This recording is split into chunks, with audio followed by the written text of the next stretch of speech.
আমরা তুফান মিল গতিতে তারাবি পড়তে পছন্দ করি।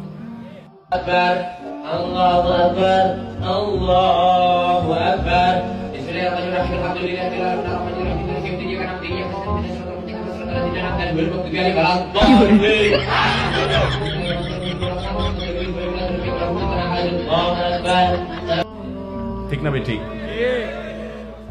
আমরা চেষ্টা করি আমাদের মোবাইল যদি 4G গতি থাকে তারাবি যেন 5G হয়।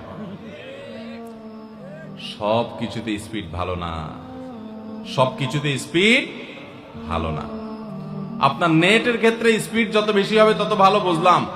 তারাবির ক্ষেত্রে ওই তারাবির কোয়ালিটি বেশি হবে যেই তারাবি ধীরে সুস্থে হবে, আস্তে আস্তে হবে, শান্তভাবে হবে, বেশি সময় নিয়ে হবে। আমরা এখনো এত অজ্ঞানতার মধ্যে আছি ধর্মের ব্যাপারে যে আমাদের অনেক এলাকার মুসল্লিদেরকে আমি দেখেছি, এখনো দেখা যায় কম্পিটিশনে লিপ্ত হয়। এক এলাকার মুসল্লি ওনার এলাকার মুসল্লিরা দেখলে বলে, দোস্ত তোদের তারাবির কি অবস্থা? বলো যে দোস্ত ভালোই, তো নতুন হাফেজ নিয়োগ পাইছে তোদের এখানে, তারাবি কতক্ষণ লাগে? বলো দোস্ত 1 ঘন্টা 5 মিনিট। তো এবার আগের দোস্ত বলে যে বলস কি, আমার তো 55 মিনিটে শেষ।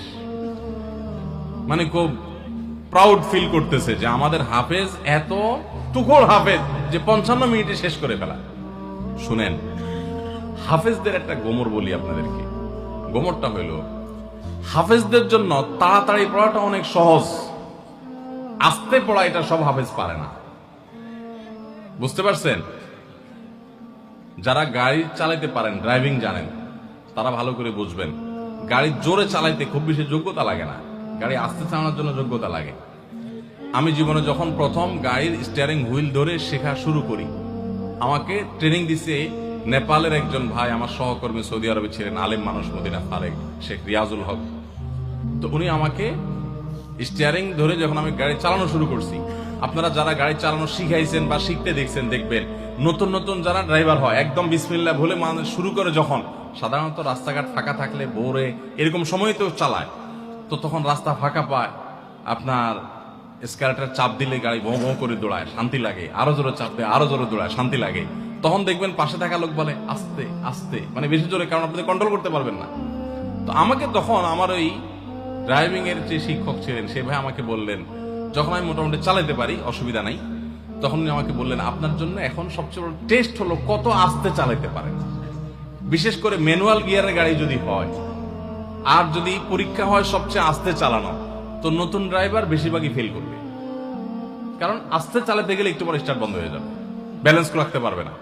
তো আমি দেখলাম ঠিক আমারও সে একই অবস্থা হচ্ছে, আস্তে তো পারি না।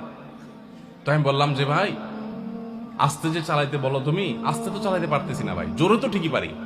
তোমার বলতেছে জোরে ফেলার জন্য যোগ্যতা লাগে না, তো চাপ দিলেই তো দৌড়ায়, তুমি ব্যালেন্স ঠিক রেখা দেখি কত আস্তে চালাতে পারো।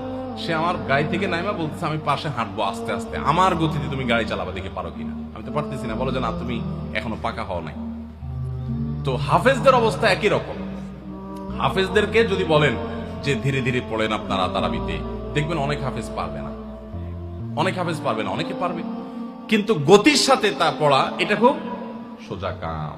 ভাইরা আমার, আমরা তারাবিতে গতি দিয়া যদি পড়ি, অনেক মসজিদে আছে হাফেজ সাহেবরা বেচারারা গতি তো সাধে দেয় না, মুসল্লিদের মুক্তাদিদের চাপের চোটে ওই বেচারারা দৌড়ের উপরে থাকে। হুজুর আপনার এত দেরি হয় কেন? পাশের মসজিদে মুসল্লিরা চলে আসে আমাদের আগে, রাস্তাঘাটে দোকানে এসে তারা চা খাওয়া শুরু করে, আমরা পরে বাইর হয়ে আমাদের মানিজ্যতা লাগে যে তোদের হাফেজ বোধহয় ভালো হাফেজ না। বুঝতে পেরেছেন? ওই কপাল পড়ারা বুঝতেছে না যে তাড়াহুড়ো করাটা ভালো হাফেজ হওয়ার লক্ষণ না। এই জন্য ভাই, তারাবিতে অতিরিক্ত তাড়াহুড়া করা এটা হলো আমাদের বড় একটা ভুল।